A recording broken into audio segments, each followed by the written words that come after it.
Assalamualaikum warahmatullahi wabarakatuh. Perkenalkan saya Vindi Aulia Rumdani dari Lokal A PAI 2024 dengan NIM 240101010009. Di sini saya akan menjawab UAS kewarganegaraan.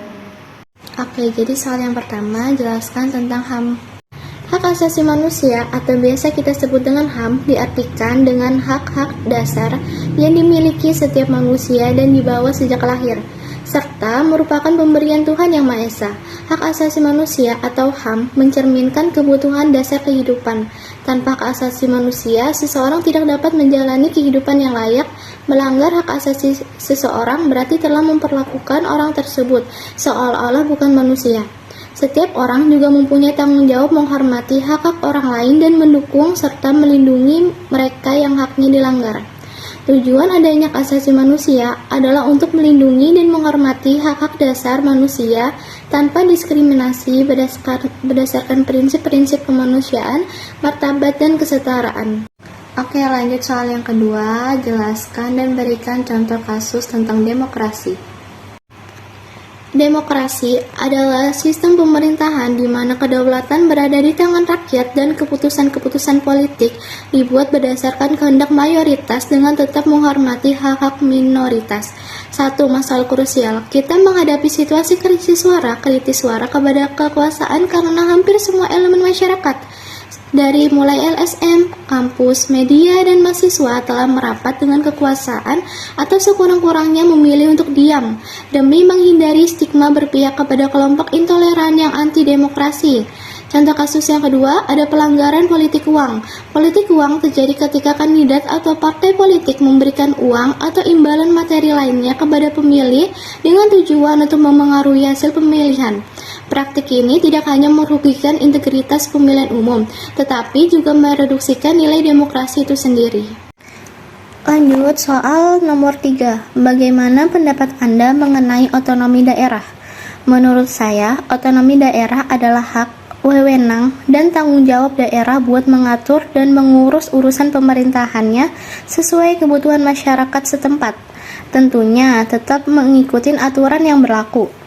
Pelaksanaan otonomi daerah ini gak cuma berpegang pada hukum, tapi juga jadi jawaban atas tantangan globalisasi. Dengan otonomi daerah dikasih wewenang lebih luas, nyata, dan bertanggung jawab, terutama buat mengatur, memanfaatkan, dan menggali potensi yang ada di wilayah masing-masing. Pemerintahan daerah juga punya wewenang aturan soal perekonomian. Lewat otonomi daerah bisa memaksimalkan potensi ekonominya untuk menghasilkan pendapatan. Aturan soal ekonomi daerah ini sudah diatur dalam Undang-Undang Republik Indonesia Nomor 32 Tahun 2004 dan Nomor 23 Tahun 2014. Lanjut soal nomor 4, analisislah tentang masyarakat madani. Masyarakat madani dapat diartikan sebagai suatu masyarakat yang beradab dalam membangun, menjalani, dan memaknai kehidupannya. Masyarakat madani sejatinya bukanlah konsep yang eksklusif dan dipandang sebagai teori kuno. Ia merupakan konsep yang senantiasa hidup dan dapat berkembang dalam setiap ruang dan waktu.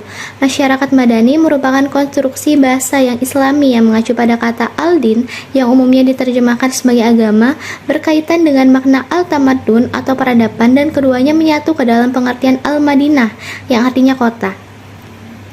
Dengan demikian, maka diterjemahkan masyarakat madani mengandung 3 hal, yakni agama, peradaban, dan perkotaan.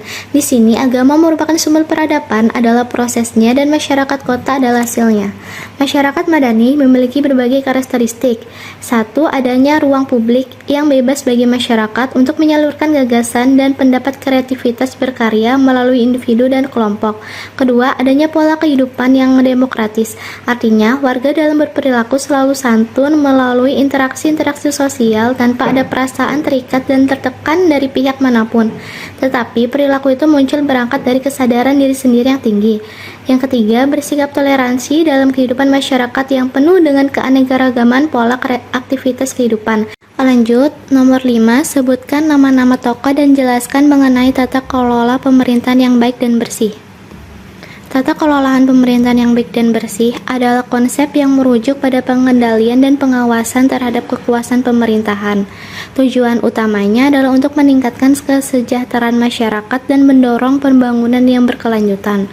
Tokoh-tokoh tata kelolaan pemerintahan yang baik dan bersih, 1. Joko Widodo, mengatakan sejak berdiri banyak perkembangan positif yang telah dicapai.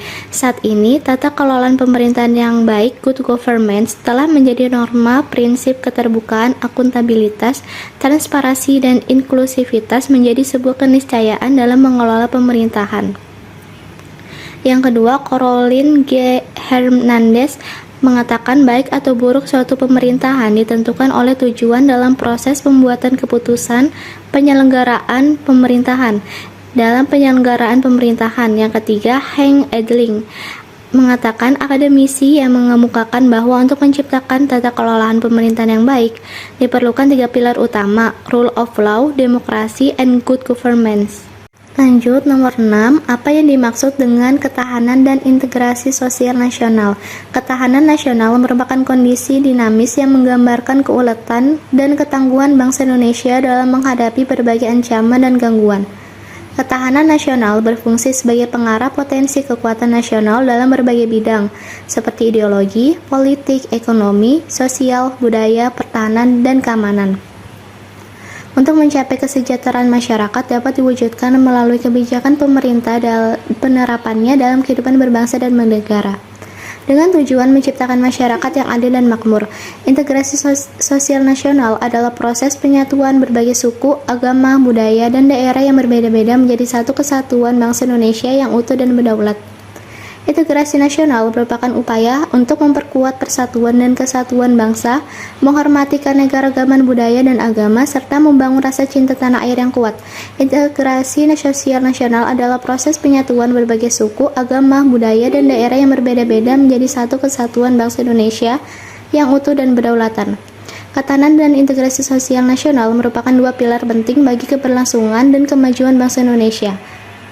Ketahanan nasional memungkinkan bangsa Indonesia untuk menghadapi berbagai tantangan dan ancaman, sementara integrasi sosial nasional memungkinkan berbagai elemen masyarakat untuk bersatu dan bekerja sama dalam membangun bangsa. Lanjut ke nomor 7, menurut pendapat Anda apa yang dimaksud dengan wawasan Nusantara? Jadi menurut saya, wawasan Nusantara adalah cara pandang bangsa Indonesia terhadap dirinya sendiri sebagai sebuah negara yang utuh dan menyeluruh, mencakup daratan, lautan, dan udara sebagai satu kesatuan yang tidak dapat dipisahkan. Konsep ini menegaskan bahwa Indonesia bukan hanya sekadar wilayah daratan, tetapi juga melibatkan lautan dan udara yang saling berkaitan, membentuk kesatuan wilayah integral. Wawasan Nusantara memiliki beberapa aspek utama, yaitu 1. Aspek geografis, menyoroti keberagaman wilayah Indonesia yang luas, meliputi daratan, lautan, dan udara. Selanjutnya ada aspek demografis, menggambarkan keberagaman suku, agama, budaya, dan adat istiadat penduduk Indonesia. Tujuan utama wawasan Nusantara adalah 1. Memperkuat persatuan dan kesatuan bangsa Indonesia dengan menyatukan seluruh wilayah dan masyarakat Indonesia sebagai bangsa yang utuh. Yang kedua, meningkatkan kesejahteraan rakyat melalui pemanfaatan sumber daya alam. Oke, jadi sekian dari saya. Mohon maaf jika terdapat kesalahan. Wabillahi taufiq wal hidayah. Wassalamualaikum warahmatullahi wabarakatuh.